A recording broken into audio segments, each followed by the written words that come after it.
So good morning everybody, welcome for our lesson today.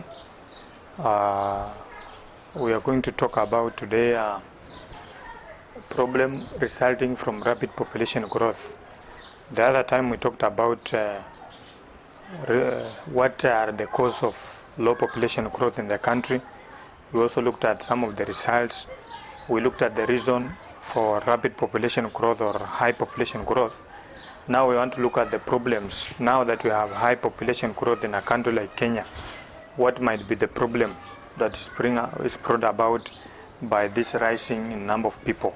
That's what we want to look at. So number one, when you have high population growth in the country like Kenya, then we shall have what we call unemployment. So we shall have unemployment. So unemployment will be a problem. So that's what you're talking about. So when people are more, then the job opportunities will reduce. That's what we mean by unemployment. So you will find that most of the young people will not be employed. So that it is. Then number one. Number two, we have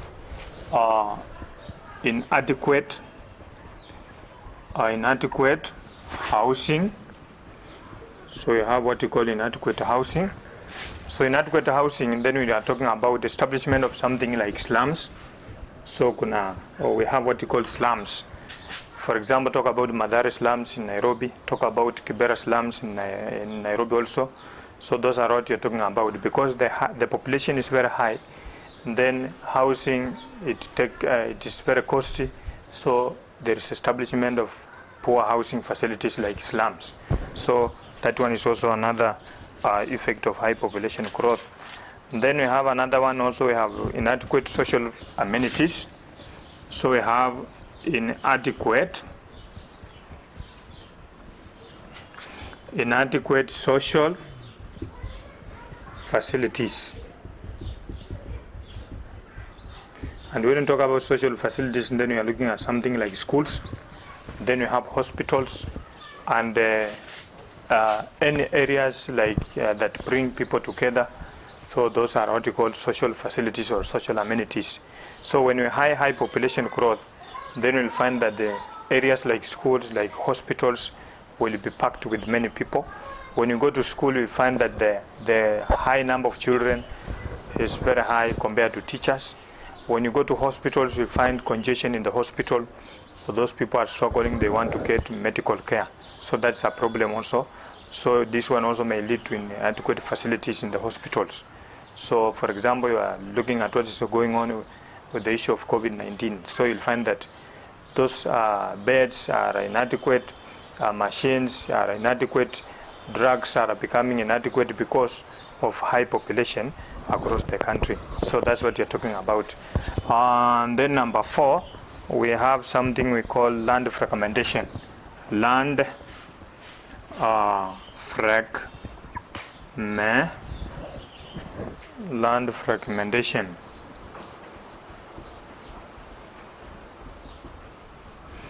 Land fragmentation is dividing of land into small portions of land. So you'll find like this. Maybe this is a family. This is a family, and this old man here, he has around 12 children, and he have a very small piece of land.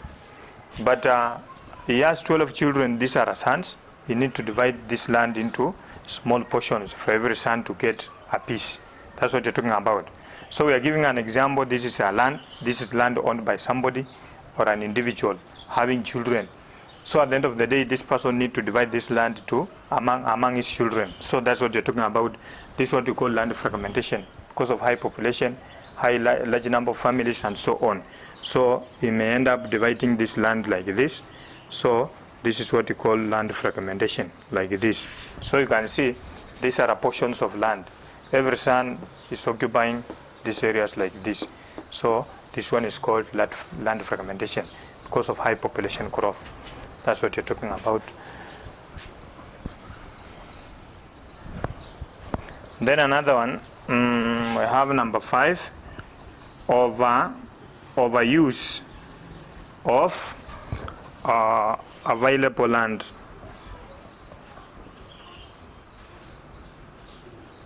So we have overuse of available land. What do we mean by overuse of available land? Because of high population, and we need to cultivate, we need to carry out farming activities to feed the growing population. Then if we have land that is available, there is a lot of overuse of this land because we need to cultivate this land to produce food to feeding the population.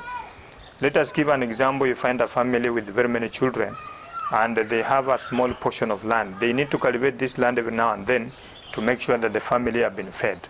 So that's what we're talking about, overuse of the available land. So remember that. Then we have destruction of the environment. Number 6, we have destruction of environment.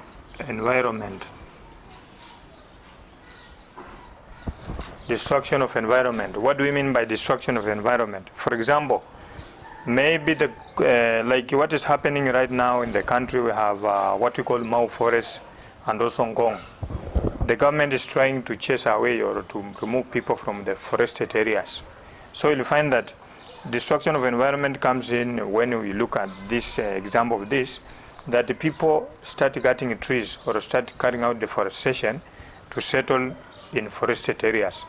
And we know very well forested areas, they are very important when it comes to rainfall catchment areas and sources of the river.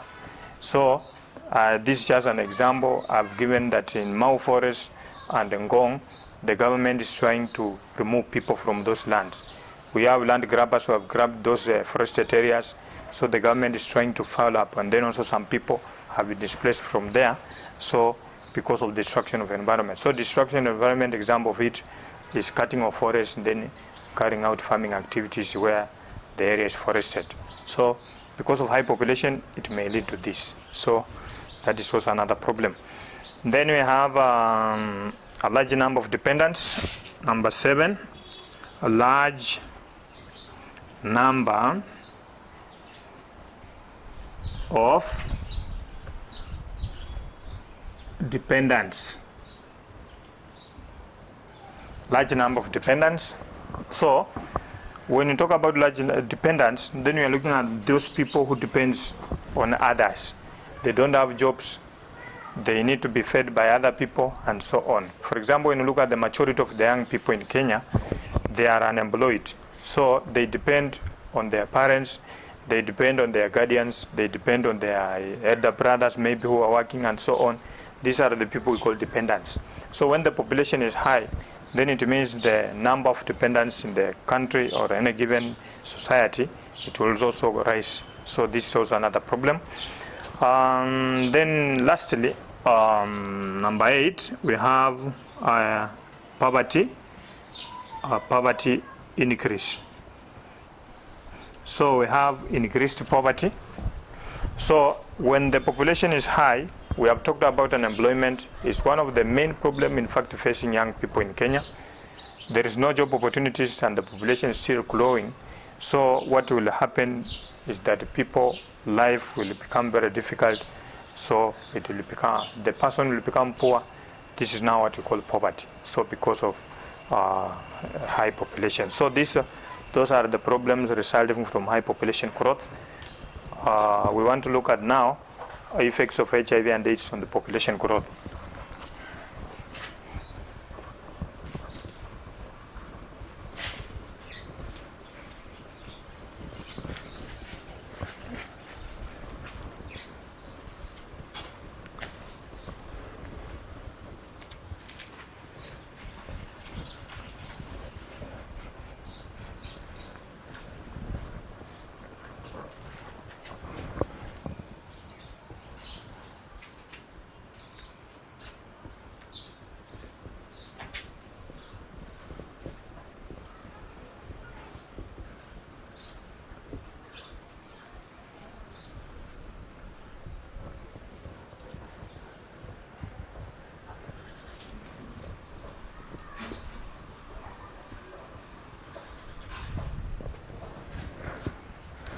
So we want to look at the effect of HIV and AIDS on population growth.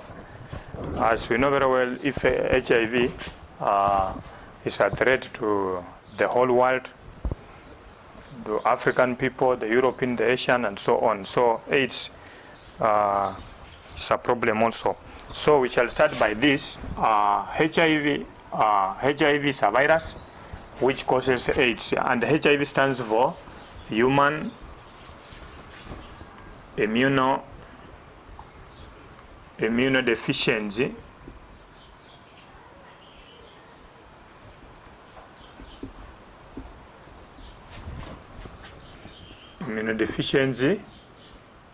virus. Then we have AIDS is a disease now. It stands for acquired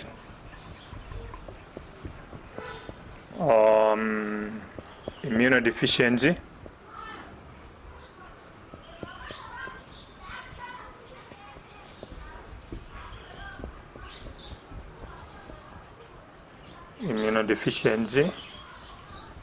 syndromes.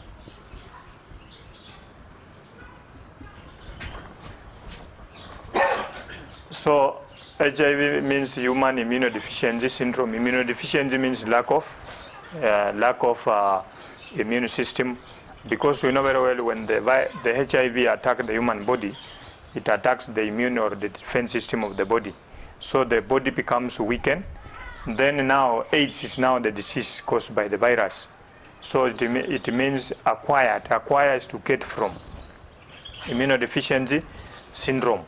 Syndrome are signs, because we said when somebody is infected with HIV and AIDS, then we start showing up some signs at a given stage. So that's what you're talking about. So remember that. Then we are saying that it is estimated that 500 people in the country get infected of HIV and AIDS. That is every day. So at least 500 people every day, they get infected with HIV and AIDS each day. Then it's estimated also 180,000 people die of HIV and AIDS every year. So you can see this is a very dangerous disease. Every year we lose around 180,000 people because of HIV and AIDS.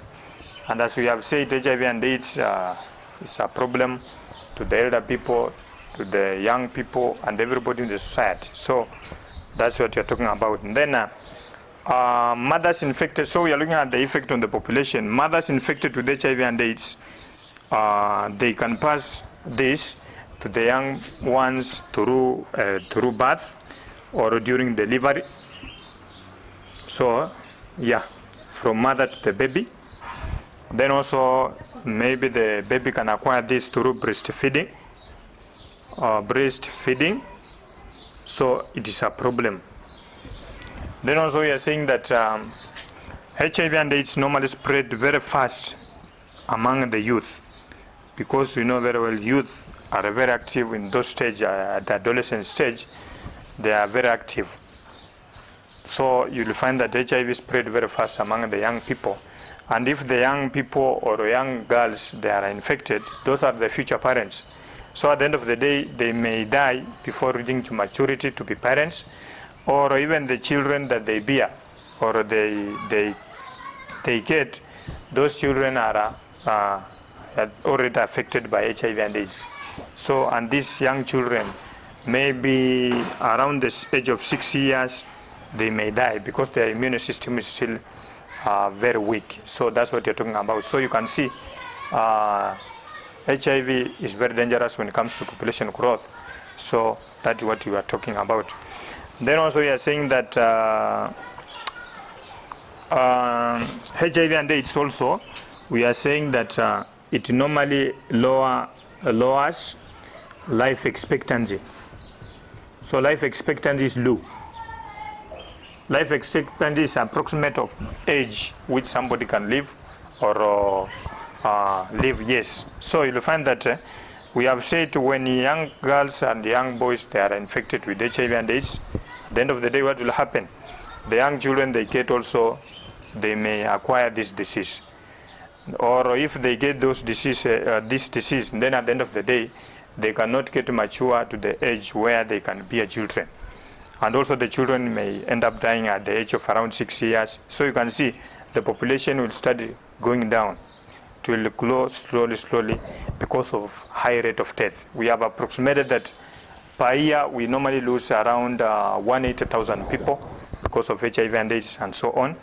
Then so this one lowers life expectancy. If somebody could have lived around to 70 years, so the body becomes weakened by HIV and AIDS, and then at the end of the day, the person dies. So HIV and AIDS, it will really affect population negatively by lowering life expectancy and making the population to grow slow because of high rate of death.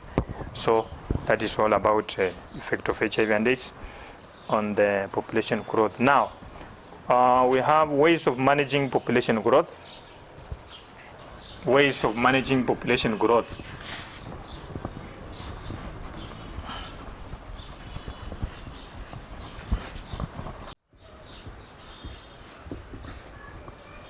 Population growth.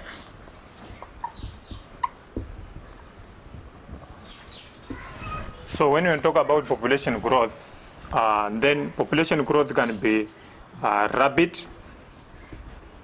population growth or high. So the population can grow high, then also we have low. Those are the two ways in which population grow. So the population can grow high or low. That's what you're talking about. High is also called rapid and so on. Ways of managing slow population growth. So that's what you want to look at. Ways of managing slow population growth. Slow population growth. Slow population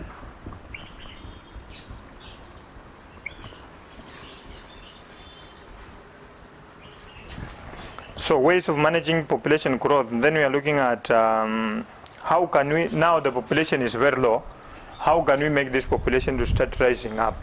So that's what we want to look at. That's the way of managing slow population growth. So number one, if you want the population to grow faster or rapid, then or if you want the way, one way of managing slow population growth, number one, then is increasing food production. Increasing food production. So we say that in areas where we have food production is high, then we have high population. For example, talk about the highland areas like Western Kenya and even central part of Kenya. Some of the reasons why we have high population in those areas is because there's favorable climate, they provide good climate for farming activities. So production of food is very high. Then the population keep on rising every now and then because the family has enough food. Then number two, we have improved social services like hospitals or medical care. So when we improve social services or medical, then it means population will go high because there is no low mortality. There is a low mortality rate. When you talk about mortality rate, then you are looking at the high number of children dying before the age of 5 years. But now, because of improved social facilities like hospitals, there is no miscarriage among women. The women can deliver happily. The children can grow up happily because there is vaccination of diseases like polio. We have measles. We have tetanus. So we have a cure for malaria. So the young children can grow up healthy and so on. So that's what you are saying. If we improve social services like hospitals, then it means the population will go high because high number of children will grow to maturity. Then we have another one called encouraging immigration. Encouraging immigration. Encouraging immigration, we say it is movement of people into the country. For example, people from Uganda, from America, from Japan, from Britain, they can come into the country as business people they can come to work in this country. So we can encourage this. When we encourage this, then the population will go high because people keep on coming into our country. So that's what you're talking about, encouraging immigration. And then we have another point is that 5, we have what you call child allowance. Child allowance. So child allowance, we are saying that some wealthy countries like France, so some wealthy countries that are well developed, they encourage families maybe to have, they can encourage families to have some good number of children because they support them. They support the family. They support the children education and so on. So this one will encourage the family members to have more children because the government is peeping in to help this family. So that's what we call child allowance. I think we shall finish there, then we shall continue next. Thank you for watching.